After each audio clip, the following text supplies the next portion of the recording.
4세기 중반 한반도는 세 나라의 힘겨루기가 한창이었습니다. 북쪽의 고구려, 남동쪽의 신라, 그리고 서남쪽의 백제. 아직 누구도 확실한 패권을 잡지 못한 안개 속 형국이었죠. 당시 백제는 내부적으로 불안했습니다. 제11대 비류왕과 12대 개왕의 후손들이 왕위를 두고 치열한 암투를 벌이며 나라의 힘은 점점 약해지고 있었습니다. 미래가 보이지 않는 혼돈의 시대였죠. 서기 346년 이 모든 혼란을 잠재울 한 인물이 역사의 무대에 등장합니다. 바로 비류왕의 둘째 아들이자 훗날 백제의 최전성기를 이끌게 될 영웅 근초고왕이었습니다. 그의 즉위는 단순한 권력 교체가 아니었습니다. 쪼개졌던 왕실을 하나로 묶고 강력한 왕권을 통해 백제를 완전히 새로운 나라로 만들겠다는 거대한 포부의 시작이었습니다. 근초고왕은 먼저 왕위 계승의 원칙부터 바로 세웠습니다. 불안정한 형제 상속 대신 아들에게 왕위를 물려주는 부자 상속제를 확립하여 정치적 안정을 꾀했습니다. 이것이 모든 개혁의 첫걸음이었죠. 또한 자신의 지지 기반인 진씨 가문을 중심으로 중앙귀족 세력을 재편했습니다. 왕비 역시 진씨 가문에서 맞이하며 왕권을 뒷받침할 든든한 정치적 파트너를 확보한 것입니다. 내부 정비를 마친 그의 시선은 이제 남쪽으로 향했습니다. 당시 한반도 남부에는 아직 백제에 복속되지 않은 마한의 여러 소국들이 남아있었습니다. 이곳은 거대한 잠재력을 품은 땅이었죠. 풍부한 철 생산지와 넓고 비옥한 평야, 마한을 완전히 장악하는 것은 백제가 강대국으로 나아가기 위한 필수 과제였습니다. 근초고왕은 과감한 남방 정벌을 결심합니다. 백제의 군대는 거침없이 남쪽으로 진격했습니다. 최신 철제 무기와 잘 훈련된 병사들 앞에 마한의 낡은 저항선은 힘없이 무너져 내렸습니다. 이것은 정복의 성악이었습니다. 기록에 따르면 근초고왕은 마한에 남은 50여 개 나라를 모두 병합했다고 전해집니다. 이로써 백제는 전라도 남해안에 이르는 드넓은 영토와 인구를 확보하게 되었죠. 이것은 단순한 영토 확장을 넘어 백제의 경제력과 군사력을 폭발적으로 성장시키는 계기가 되었습니다. 남쪽의 곡창지대는 백성의 배를 불리고 새로운 백성은 강력한 군대의 기반이 되었습니다. 영토가 넓어지자 근초고왕은 지방통치체제도 정비했습니다. 각 지역에 담로라는 특별행정구역을 설치하고 왕족을 파견하여 직접 다스리게 했습니다. 왕의 손길이 나라 구석구석 미치게 된 것이죠. 이렇게 나라가 안팎으로 강성해지자 근초고왕은 또 다른 위대한 사업을 추진합니다. 바로 백제의 역사를 기록하는 것이었습니다. 국가의 자부심을 드높이기 위한 프로젝트였죠. 박사 고흥에게 명하여 백제 최초의 역사서인 서기를 편찬하게 했습니다. 비록 지금은 전해지지 않지만 이는 백제가 스스로의 역사에 대한 강한 자신감을 갖게 되었음을 보여주는 증거입니다. 이제 백제는 남쪽을 완전히 평정하고 내부를 다졌습니다.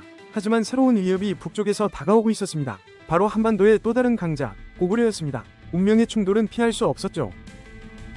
당시 고구려의 왕은 제16대 고국원왕이었습니다. 그는 선왕이었던 미천왕이 어렵게 되찾는 낙랑과 대방군 지역을 안정시키고 남쪽으로 세력을 확장하려 하고 있었습니다.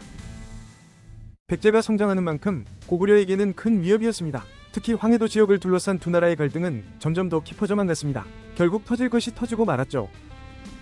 서기 369년 마침내 고국원왕이 칼을 빼들었습니다. 직접 보병과 기병 2만 명을 이끌고 백제의 북쪽 국경을 침공해온 것입니다. 백제 역사상 최대의 위기였습니다. 고구려군은 파죽지세로 밀고 내려와 치앙성에 도달했습니다. 백제의 수도 한성까지 위협받는 절체절명의 순간 근초고왕은 어떤 결단을 내렸을까요? 그는 물러서지 않았습니다. 근초고왕은 자신의 아들이자 태자인 근구수에게 군대를 맡겨 적을 막도록 명했습니다. 이것은 단순한 방어가 아니었습니다. 아들에게 나라의 운명을 건 엄청난 신뢰의 표현이었죠.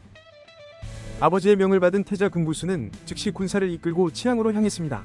그의 눈에는 두려움 대신 반드시 승리하겠다는 굳은 결의가 서려 있었습니다. 그는 아버지의 자랑스러운 아들이었죠. 치앙에서 마주한 두 나라의 군대, 백제군은 수적으로는 열세였을지 모릅니다. 하지만 근구수는 기습과 속공이라는 과감한 전술을 선택하여 고구려군의 허를 찔렀습니다. 결과는 놀라웠습니다. 백제군은 이 전투에서 고구려군을 크게 무찌르고 무려 5천여 명을 죽이거나 사로잡는 대승을 거두었습니다. 이것이 바로 치앙 전투입니다. 치욕적인 패배를 당한 고국원왕은 분노에 휩싸였습니다. 그는 복수를 다짐했지만 백제는 이 승리로 얻은 기회를 놓치지 않았습니다. 이제 공수가 완전히 뒤바뀐 것이죠. 근초고왕은 생각했을 겁니다. 방어만으로는 진정한 평화를 얻을 수 없다. 이제 우리가 먼저 칠 차례다. 그는 고구려의 심장부를 직접 겨누는 역사상 가장 대담한 계획을 세웁니다. 그리고 2년 뒤인 서기 371년 겨울 근초고왕은 태자 근구수와 함께 정예병력 3만 명을 이끌고 직접 고구려 원정에 나섭니다. 백제 역사상 최대 규모의 북벌이었습니다. 백제군은 매서운 추위를 뚫고 거침없이 북상했습니다. 그들의 목표는 단 하나, 고구려의 남쪽 수도 평양성이었습니다. 고국원왕을 직접 끌어내기 위한 작전이었죠. 자신의 심장부까지 쳐들어온 백제군을 보고 고국원왕은 충격에 빠졌습니다. 그는 물러설 곳이 없었습니다. 직접 군대를 이끌고 성을 나와 백제군에 맞서 싸우기로 결심합니다. 마침내 평양성 아래 두 나라의 운명을 건 거대한 회전이 벌어졌습니다. 3만 백제 대군과 고구려의 결사대가 맞붙어 하늘과 땅이 울리는 치열한 전투가 시작되었습니다. 전투는 매우 치열했습니다. 엉겨붙은 병사들의 함성, 무기가 부딪히는 소리가 전장을 가득 메웠습니다. 근초고왕과 근구수는 선두에서 군사들을 독려하며 용맹하게 싸웠습니다. 바로 그때 역사를 바꾼 한 발이 화살이 날아왔습니다. 훈전 속에서 날아온 화살이 불행하게도 군대를 지휘하던 고국원왕의 몸에 명중하고 말았습니다. 비극의 순간이었죠. 왕이 쓰러지자 고구려군은 순식간에 무너졌습니다. 지휘관을 잃은 군대는 혼란에 빠져 흩어지기 시작했고 백제군은 이 기회를 놓치지 않고 맹렬히 추격했습니다.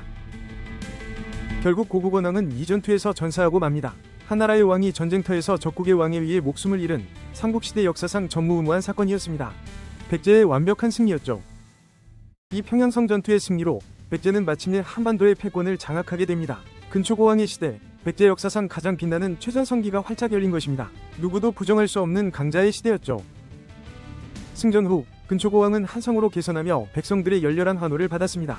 그는 이제 단순한 왕이 아니었습니다. 백제를 반석 위에 올려놓은 위대한 정복 군주로 칭송받았습니다. 고구려를 제압한 백제의 위상은 하늘을 찔렀습니다. 이제 근초고왕의 시선은 한반도를 넘어 더 넓은 세계로 향하기 시작했습니다. 그의 야망에는 한계가 없었습니다. 중국 역사서인 숭서와 양서에는 놀라운 기록이 남아있습니다. 바로 백제가 중국의 요서, 진평 지역을 차지하고 다스렸다는 내용입니다. 백제의 힘이 바다 건너까지 뻗쳤다는 것이죠. 이는 백제가 강력한 해군력을 바탕으로 활발한 해상활동을 펼쳤음을 시사합니다. 황해는 더 이상 장애물이 아니라 백제의 영향력을 확장하는 내해와 같았을지 모릅니다. 동쪽 바다 건너 외, 일본와의 교류도 활발해졌습니다. 백제는 발전된 문물과 기술을 외에 전파하며 동아시아의 문화교류에서 중심적인 역할을 수행했습니다. 선진 문명의 전파자였죠. 이 시기 백제의 위상을 상징하는 유물이 바로 칠치도입니다. 7개의 가지를 가진 독특한 모양의 이 칼은 백제왕이 외의 왕에게 하사한 것으로 추정됩니다.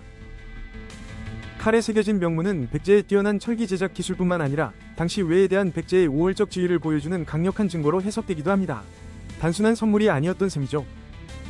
서기 372년 근초고왕은 중국의 동진과 처음으로 공식적인 외교 관계를 맺습니다. 백제가 이제 한반도를 넘어 동아시아 국제사회의 당당한 일원으로 인정받았음을 의미합니다. 동진에 보낸 국서에서 백제는 고구려를 격파한 사실을 알리며 자신들의 위상을 과시했습니다. 이는 백제가 국제 질서 속에서 고구려를 견제하고 자신들의 입지를 굳히려는 외교 전략이었습니다. 이처럼 근초고왕의 시대에 백제는 정치, 군사, 외교, 문화 모든 면에서 눈부신 발전을 이루었습니다. 그야말로 이름처럼 초고, 즉 매우 높고 크게 일어선 시대였습니다. 그가 이룩한 안정과 번영은 이후 100년 넘게 이어질 백제 황금기의 튼튼한 초석이 되었습니다. 한 명이 위대한 군주가 나라의 운명을 어떻게 바꿀 수 있는지 보여준 완벽한 사례였죠.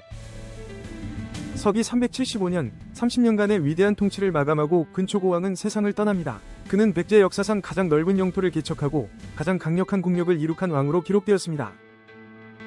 그의 뒤를 이어 평양성 전투의 영웅이었던 태자 근구수가 왕위에 오릅니다. 아버지와 함께 전장을 누볐던 그였기에 백성의 기대는 매우 컸습니다. 영광의 시대는 계속될 것만 같았죠.